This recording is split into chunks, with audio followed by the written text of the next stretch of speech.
This channel does not promote any violent, harmful, or illegal activities. All content provided by this channel is meant for an educational purpose only.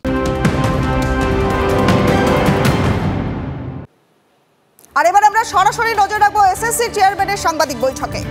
তাদের সংখ্যাটাই বেশি, কিন্তু এরকম যারা 127 বা 30 জন চাকরি পেয়েছেন 3-8 বা যে 33টা আমরা 11, 9, 10-এর ক্ষেত্রে বাতিল করিনি ওএমআরে, যে ওএমআরে হয়তো 1-2 নম্বরের তফাৎ আছে, 1 নম্বর কমলেও তারা কিন্তু রেকমেন্ডেশনের জোনেই থাকবেন, আমরা সেজন্য তখন বাতিল করিনি। অনেক সময় মেশিনেরারও আমরা এটা এখন শিখেছি যে মেশিনেরারও এরকম ওএমআরে 1-2 নম্বর এদিক ওদিক হতে পারে, rare but it is possible.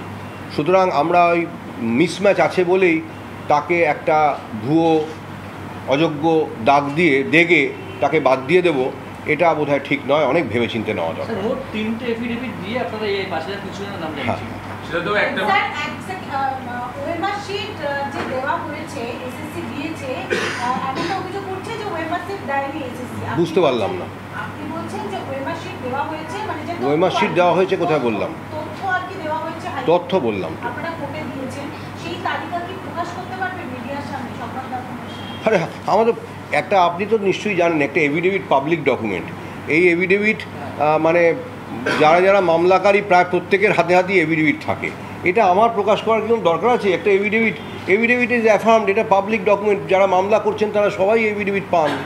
কতদিন আগে এভিডেভিট দেওয়া, এটা জোগাড় করে নিন। স্যার, সুপ্রিম কোর্টে আপনারা যে রিপিটিশন ফাইল করেছেন, সেই রিপিটিশনে কি আপনাদের তরফ থেকে এফিডেভিট যেগুলো দেওয়া ছিল সেই ডকুমেন্টেশনগুলো সব? হ্যাঁ, নিশ্চয়ই যাবে, নিশ্চয়ই, অবশ্যই।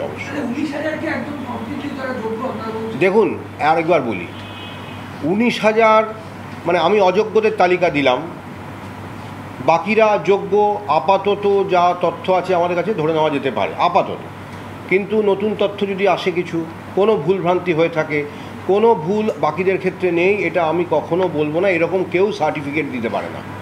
আমরা আমাদের কাছে এই এতদিনের তদন্তের ফলে যা তথ্য উঠে এসেছে, মানে কংক্রিট একদম, যেটা আমাদের ডকুমেন্ট দিয়ে আমরা ভেরিফাই করতে পেরেছি, তাদের ক্ষেত্রে আমরা যেটা ভেরিফাই করে যেটা আদালতকে জানিয়েছি, যেগুলো বিচারাধীন ছিল, যেগুলো বিচার্য বিষয় ছিল, সেগুলোর ব্যাপারে যখন যখন আমাদের কাছে রিপোর্ট চাওয়া হয়েছে আমরা রিপোর্ট দিয়েছি।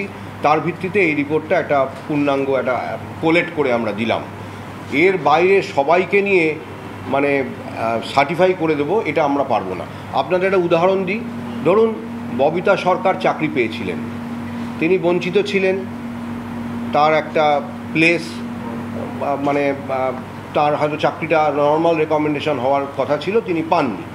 মহামান্য আদালতের নির্দেশে তিনি চাকরি পান। পরবর্তীকালে দেখা যায় তার গ্র্যাজুয়েশনের নম্বরে 2 নম্বর পার্থক্য আছে। এটা তো বোনাফাইড মিস্টেক। এটা তো মানে এসএসসি তাকে পাইয়ে দেওয়ার জন্য 2017 সালে তাকে 2 নম্বর বাড়িয়ে রাখেনি, তাহলে তো তিনি চাকরিটা পেতেন। তিনি তো বঞ্চিত হয়ে মামলা করে চাকরিটা তাকে নিতে হতো না, কিন্তু দেখা গেল তার 2 নম্বর ভুল আছে।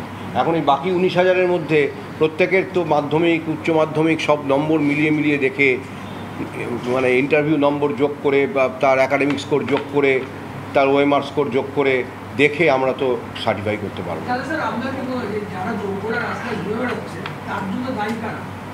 দেখুন, এই প্রশ্নের জবাব দেওয়ার জন্য আমি আজকে প্রেস কনফারেন্স করিনি। দায়িত্ব অ্যাসাইন করবার ব্যাপার এখানে নেই। আমি শুনেছি আপনারা প্রচুর আমাকে ফোন করেছেন, আপনিও করেছেন, অন্যরাও করেছেন, যে আমরা কোনো তথ্য দিইনি। এটা মানে সহযোগিতার অভাব মহামান্য আদালত মনে করেছেন, আমি মাথা পেতে নিচ্ছি। কিন্তু কেউ যদি বলেন যে কিছুই দেওয়া হয়নি, সেটা আমি মানব না। অর্থাৎ যারা বলছেন তাদের জন্যই আমার এটা বার্তা। আপনারাও আমাদের জিজ্ঞেস করছেন, এই জন্যই এই প্রেস কনফারেন্সটা দেখেছি।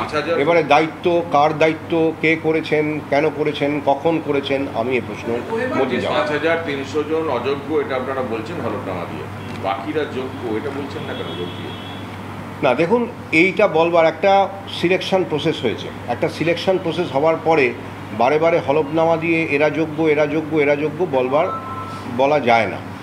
অযোগ্যদের চিহ্নিতকরণ করে তাদের বাদ দেওয়াটাই আমার যা জানা আছে, সেটাই পদ্ধতি। সব যোগ্যকে মানে সব পুরো ক্যান্ডিডেট লিস্টকে চেক করা, সেটা নতুন সিলেকশন পদ্ধতি হয়ে গেল। সেটা কিন্তু নর্মাল প্রসিডিওর নয়, এই দাবিটা ওঠে না। অ্যাকচুয়ালি এই 19,000 জন যারা রয়েছে তাদের যোগ্যদের চিহ্নিতকরণ করা কিভাবে সম্ভব আপনার? আমি বুঝতে পারলাম